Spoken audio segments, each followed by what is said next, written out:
Hi, readers. Welcome back to Number the Stars by Lois Lowry. Today we're reading Chapter 5, Who is the Dark-Haired One? In Chapter 4, we learn that the Nazis are beginning to arrest Danish Jews. Peter Nielsen takes Ellen's parents somewhere safe, while Anne-Marie's family takes in Ellen. Anne-Marie's parents explain that if anyone comes during the night, they will have to pretend that Ellen is Anne-Marie's sister. Chapter 5. Who is the dark-haired one? Do you really think anyone will come? Ellen asked nervously, turning to Anne-Marie in the bedroom. Your father doesn't think so. Of course not. They're always threatening stuff. They just like to scare people. Anne-Marie took her nightgown from a hook in the closet. Anyway, if they did, it would just give me a chance to practice acting. I'd just pretend to be Lise. I wish I were taller, though. Ellen stood on tiptoe, trying to make herself tall. She laughed at herself, and her voice was more relaxed. You were great as the Dark Queen in the school play last year, Anne-Marie told her. You should be an actress when you grow up. My father wants me to be a teacher. He wants everyone to be a teacher like him, but maybe I could convince him that I should go to acting school. Ellen stood on tiptoe again and made an imperious gesture with her arm. I am the Dark Queen, she intoned dramatically. I have come to command the night. You should try saying, I am Lise Johansson, Anne-Marie said, grinning. If you told the Nazis that you were the Dark Queen, they'd haul you off to a mental institution. Ellen dropped her actress pose and sat down, with her legs curled under her on the bed. They won't really come here, do you think? She asked again. Anne-Marie shook her head. Not in a million years. She picked up her hairbrush. The girls found themselves whispering as they got ready for bed. There was no need, really, to whisper. They were, after all, supposed to be normal sisters, and Papa had said they could giggle and talk. The bedroom door was closed. But the night did seem, somehow, different from a normal night, and so they whispered. How did your sister die, Anne-Marie? Ellen asked suddenly. I remember when it happened, and I remember the funeral. It was the only time I have ever been in a Lutheran church, but I never knew just what happened. I don't know exactly, Anne-Marie confessed. She and Peter were out somewhere together, and then there was a telephone call that there had been an accident. Mama and Papa rushed to the hospital. Remember, your mother came and stayed with me and Kirsty? Kirsty was already asleep, and she slept right through everything. She was so little then. But I stayed up, and I was with your mother in the living room when my parents came home in the middle of the night, and they told me Lise had died. I remember it was raining, Ellen said sadly. It was still raining the next morning when Mama told me. Mama was crying, and the rain made it seem as if the whole world was crying. Anne-Marie finished brushing her long hair and handed her hairbrush to her best friend. Ellen undid her braids, lifted her dark hair away from the thin gold chain she wore around her neck, the chain that held the Star of David, and began to brush her thick curls. Readers, pause for a moment and take a look at the cover to Number the Stars. If you notice, on the left-hand side of the cover is a gold chain with the Star of David on it. The Star of David is an important symbol of Jewish identity. Let's come back to the text. Join me in the middle of the page. I think it was partly because of the rain. They said she was hit by a car. I suppose the streets were slippery and it was getting dark and maybe the driver just couldn't see. Anne-Marie went on, remembering. Papa looked so angry. He made one hand into a fist and he kept pounding it into the other hand. I remember the noise of it. Slam, slam, slam. Together, they got into the wide bed and pulled up the covers. Anne-Marie blew out the candle and drew the dark curtains aside so that the open window near the bed let in some air. See that blue trunk in the corner? She said, pointing through the darkness. Lots of Lisa's things are in there. even her wedding dress. Mama and Papa have never looked at those things, not since the day they packed them away. Ellen sighed. She would have looked so beautiful in her wedding dress. She had such a pretty smile. I used to pretend that she was my sister, too. She would have liked that, Anne-Marie told her. She loved you. That's the worst thing in the world, Ellen whispered. To be dead so young. I wouldn't want the Germans to take my family away, to make us live someplace else. But still, it wouldn't be as bad as being dead. Anne-Marie leaned over and hugged her. They won't take you away, she said. Not your parents either. Papa promised that they were safe, and he always keeps his promises. And you are quite safe here with us. For a while, they continued to murmur in the dark, but the murmurs were interrupted by yawns. Then Ellen's voice stopped. She turned over, and in a minute her breathing was quiet and slow. Anne-Marie stared at the window where the sky was outlined and a tree branch moved slightly in the breeze. Everything seemed very familiar, very comforting. Dangers were no more than odd imaginings, like ghost stories that children made up to frighten one another, things that couldn't possibly happen.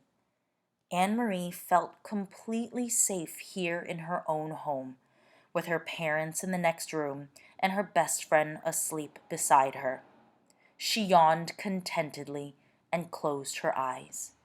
Readers, when you do something contentedly, you do it happily. It was hours later, but still dark, when she was awakened abruptly by the pounding on the apartment door. When something happens abruptly, it happens suddenly and unexpectedly. Readers, pay attention to how the tone is changing. In the previous page, Lois Lowry told us that Anne-Marie was able to fall asleep contentedly, happily, feeling safe in her home. Pay attention to how the tone changes as Lois Lowry says, it was hours later, but still dark, when she was awakened abruptly by the pounding on the apartment door. The tone now, readers, feels tense, dangerous, threatening. Let's continue reading.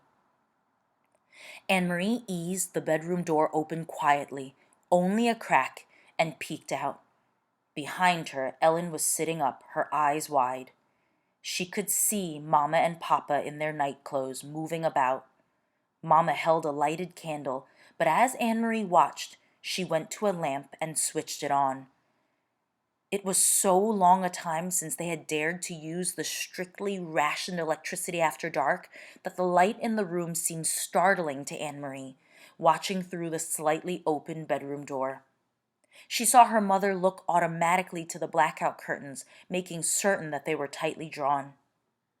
Papa opened the front door to the soldiers. "This is the Johansson apartment?" A deep voice asked the question loudly, in the terribly accented Danish. "Our name is on the door, and I see you have a flashlight," Papa answered. "What do you want? Is something wrong?" "I understand you are a friend of your neighbors, the Rosens, Mrs. Johansson," the soldier said angrily. "Sophie Rosen is my friend, that is true," Mama said quietly. "Please, could you speak more softly? My children are asleep." "Then you will be so kind as to tell me where the Rosens are." He made no effort to lower his voice. "I assume they are home, sleeping. It is 4 a.m. after all," Mama said. Anne-Marie heard the soldier stalk across the living room toward the kitchen. From her hiding place in the narrow sliver of open doorway, she could see the heavy uniformed man, a holstered pistol at his waist, in the entrance to the kitchen, peering in toward the sink. Another German voice said, "The Rosens' apartment is empty. We are wondering if they might be visiting their good friends, the Johanssons." "Well," said Papa, moving slightly so that he was standing in front of Anne-Marie's bedroom door, and she could see nothing except the dark blur of his back. "As you see, you are mistaken. There is no one here but my family." You will not object if we look around." The voice was harsh, and it was not a question. "It seems we have no choice," Papa replied. "Please don't wake my children," Mama requested again. "There is no need to frighten little ones." The heavy, booted feet moved across the floor again and into the other bedroom. A closet door opened and closed with a bang. Anne-Marie eased her bedroom door closed silently. She stumbled through the darkness to the bed. "Ellen," she whispered urgently, "take your necklace off." Ellen's hands flew to her neck. Desperately, she began trying to unhook the tiny clasp. Outside the bedroom door, the harsh voices and heavy footsteps continued. "I can't get it open," Ellen said frantically. "I never take it off. I can't even remember how to open it." Anne-Marie heard a voice just outside the door. "What is here?" "Shh," her mother replied. "My daughter's bedroom. They are sound asleep." "Hold still," Anne-Marie commanded. "This will hurt." She grabbed the little gold chain, yanked with all her strength, and broke it.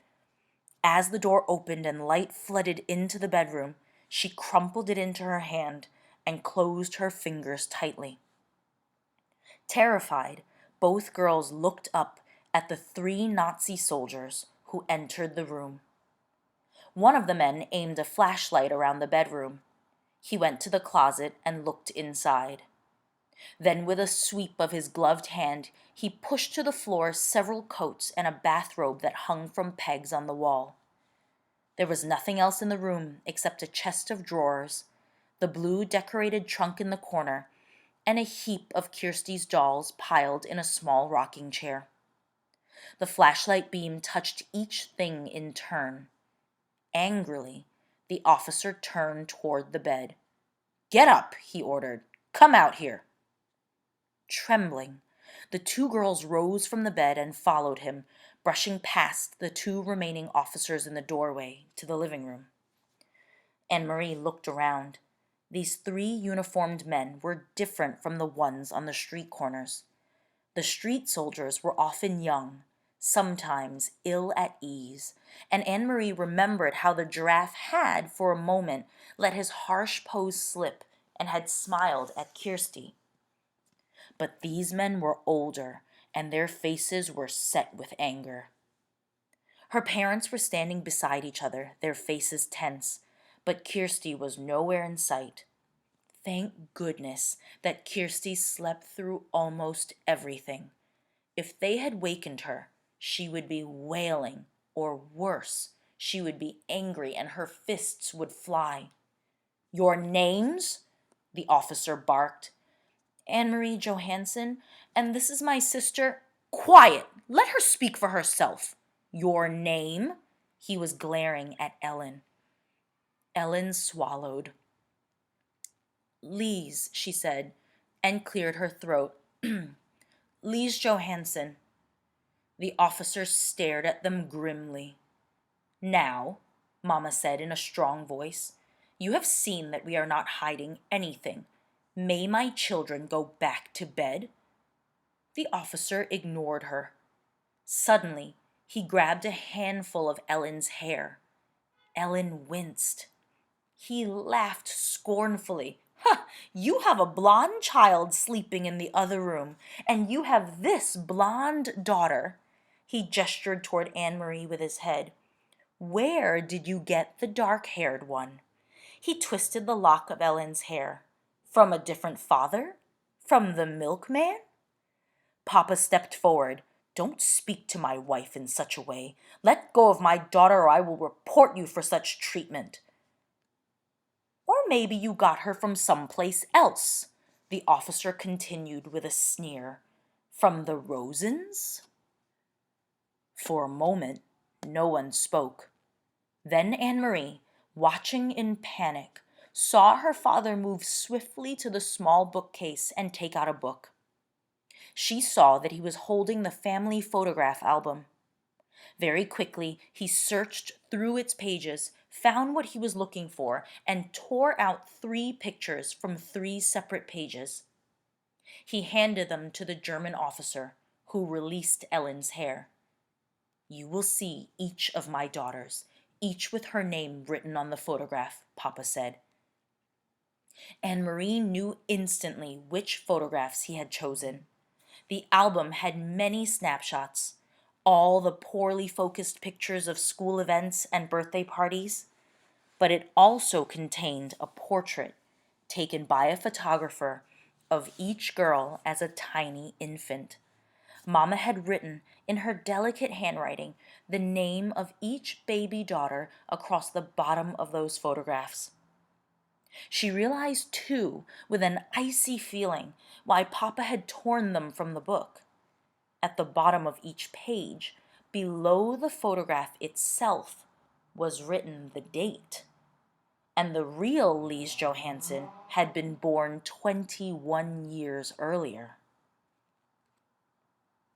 Kirsten Elizabeth, the officer read, looking at Kirsten's baby picture. He let the photograph fall to the floor. Anne-Marie, he read next, glanced at her, and dropped the second photograph.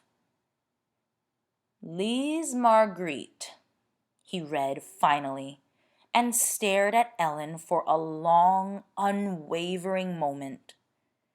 In her mind, Anne-Marie pictured the photograph that he held, the baby, wide-eyed, propped against a pillow, her tiny hand holding a silver teething ring, her bare feet visible below the hem of an embroidered dress.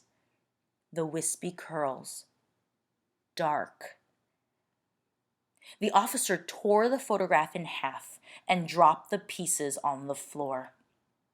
Then he turned, the heels of his shiny boots grinding into the pictures, and left the apartment. Without a word, the other two officers followed. Papa stepped forward and closed the door behind him. Anne-Marie relaxed the clenched fingers of her right hand, which still clutched Ellen's necklace.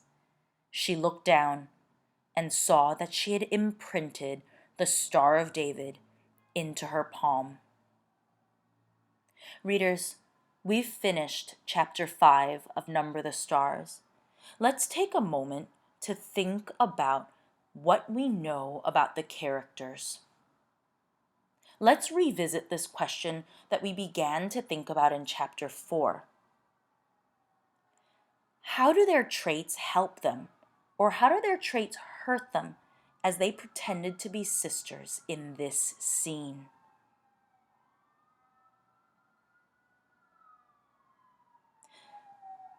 Take a moment and think out loud, or say it to the person next to you.